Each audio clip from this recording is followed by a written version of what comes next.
नाम जपे कीर्तन करे, भजन करे भरपूर, पर मन विमल न होए तो मुक्ति बहुत ही दूर। जो व्यक्ति सचमुच सम्यक संबुद्ध बन जाता है, और सम्यक संबुद्ध बन जाना किसी एक अकेले व्यक्ति का अधिकार नहीं होता, वह कुदरत के कानून को खूब अच्छी तरह जान लेता है। वह छिलके व सार के अंतर को बखूबी पहचान लेता है। इसीलिए छिलकों के प्रति आसक्त हुए लोगों से छिलके छुड़वाकर अत्यंत करुणा चित्त से उन्हें सार ग्रहण करना सिखाता है, शुद्ध धर्म धारण करना सिखाता है, जिससे उनका मंगल हो, कल्याण हो। जब कुछ लोग उसकी सिखाई हुई इस सार्वजनीन विद्या में निपुण हो जाते हैं, तो प्रभु मंगल मैत्री से उन्हें लोक कल्याण के लिए आमुख करता है, प्रोत्साहित करता है, आदेश देता है।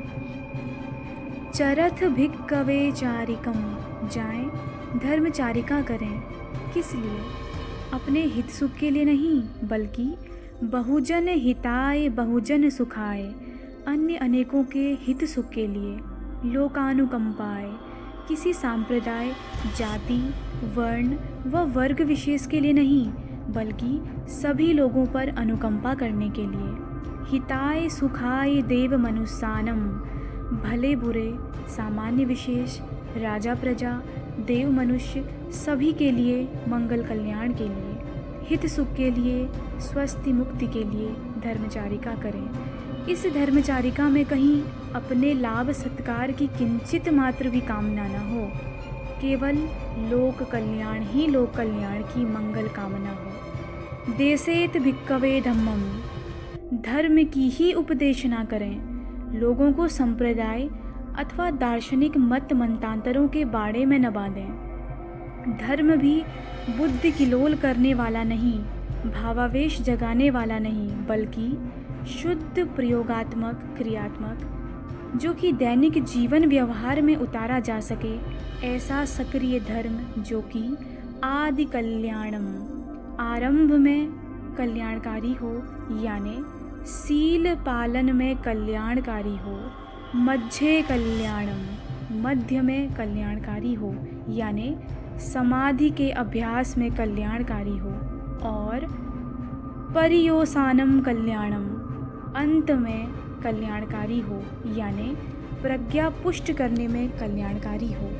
कदम कदम कल्याणकारी ही कल्याणकारी, ऐसा रिजु राजपथ की जिस पर उठाया हुआ एक भी कदम गलत नहीं होता। एक एक कदम विकार विमुक्ति के अंतिम लक्ष्य की ओर ले जाता है। जिस पथ पर कदम वापस खींचने की नौबत नहीं आती, जिसके अभ्यास में किया गया किंचित मात्र भी परिश्रम प्रयास निरर्थक निष्फल नहीं होता, ऐसा धर्म जो सुख्यात हो, सुआख्यात हो, साथम सव्यजनम, जिसका एक एक शब्द अच्छी तरह समझाया गया हो, जो कि महापुरुष की वाणी का केवल रूढ़िजन्य तोता रटंत पाठ न बन गया हो, अथवा केवल बुद्धि विलास और वाणी विलास का विषय न बन गया हो, दार्शनिकों का भ्रामक शब्द जाल न बन गया हो, जिसकी अभिव्यंजना स्पष्ट हो, सार्थक हो, ताकि लोग उसे समझकर धारण कर सकें और अपना सही अर्थ सिद्ध कर सकें।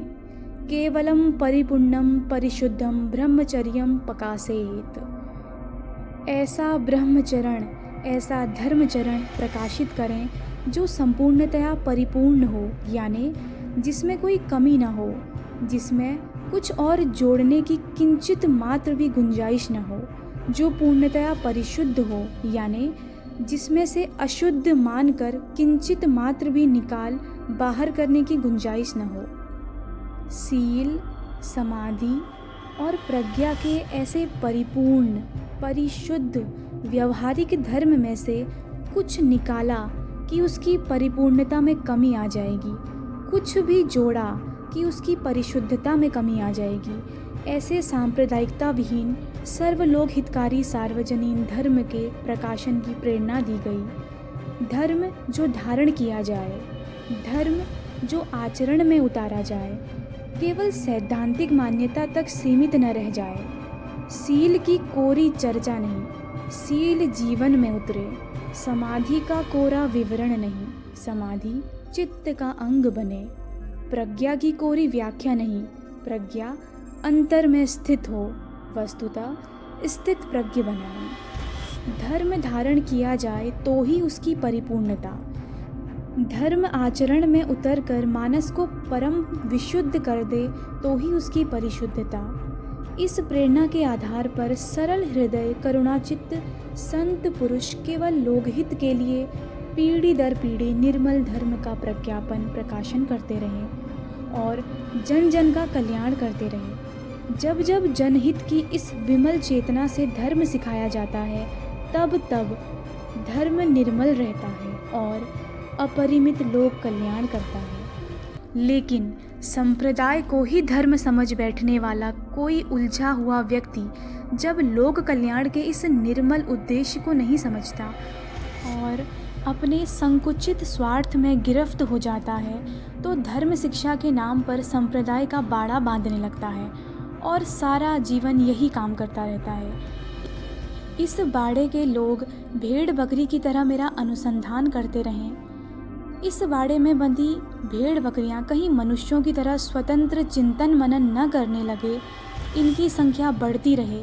अन्य भेड़ बकरियां अपने बाड़ों को तोड़कर इस बाड़े में अवश्य आ जाएं, परंतु एक भी भेड़ बकरी कहीं इस बाड़े से बाहर न चली जाए। बेचारा धर्म शिक्षक कहाँ उलझ गया। अपना भी अनमोल मानवीय जीवन ऐसे निकम्मे काम में बिताने लगा और अन्य अनेकों का भी अनमोल जीवन नष्ट करने में लग गया। हर संप्रदायवादी अपने बावलेपन में यही करता है। इसी प्रकार जात पात को धर्म मानने वाला भटका हुआ कोई व्यक्ति जब धर्म की शिक्षा देता है तो लोगों को उलझाता ही है। धर्म के नाम पर मनुष्य द्वारा मनुष्य के निर्मम शोषण किए जाने को बढ़ावा देता है और धर्म की निर्मलता नष्ट कर लोगों का असीम अहित करता है। इसी प्रकार किसी दार्शनिक मान्यता के बोझ से बोझिल व्यक्ति धर्म के व्यावहारिक पक्ष को भूलकर एक दार्शनिक अखाड़ा स्थापित करने में लग जाता है।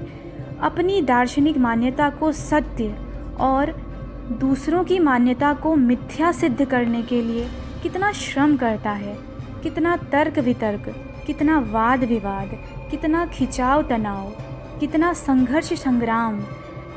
जीवन व्यवहार में धर्म उतरे या न उतरे, पर मेरी दार्शनिक मान्यता लोगों द्वारा स्वीकार हो जाए, सारा जीवन इसी में लगा देता है। अनमोल मानवीय जीवन का कैसा दुरुपयोग। स्वयं भी उलझता रहता है, औरों को भी उलझाने का काम करता है। इसी प्रकार कर्म कांडों में उलझा हुआ व्यक्ति धर्म के नाम पर नाना प्रकार के कर्म कांडों को बढ़ावा देने लगता है। उसके लिए छिलके ही प्रमुख बन जाते हैं। धर्म का सार भले छूट जाए। इस प्रकार स्वयं भी डूबता है, अपने अनुयायियों को भी ले डूबता है। हमारा बड़ा भाग्य है, बड़ा पुण्य लाभ है कि धर्म का निर्मल स्वरूप हमारे सामने प्रकाशित हुआ। छिले हुए शंख की तरह विरज, खिले हुए कमल की तरह विमल, जिस पर कहीं कोई मैल नहीं टिक सकता। आओ सभी सांप्रदायिक बेड़ियों को, जात पात की जंजीरों को, दार्शनिक मान्यताओं की जकड़न को, निष्प्राण कर्म कांडों के सिकंजे को तोड़कर विरज विमल धर्म धारण करें और अपना कल्याण साधें, मंगल साधें, स्वस्ति मुक्ति साधें। यदि आपको वीडियो पसंद आई हो तो चैनल को ज़रूर सब्सक्राइब करें ताकि आने वाली हर वीडियो का नोटिफिकेशन आप तक पहुंचे और आप इस शुद्ध धर्म को अपने जीवन में उतारें और अपना कल्याण साधें तथा अन्य के कल्याण में भी सहायक बने। भवतु सब मंगलम्।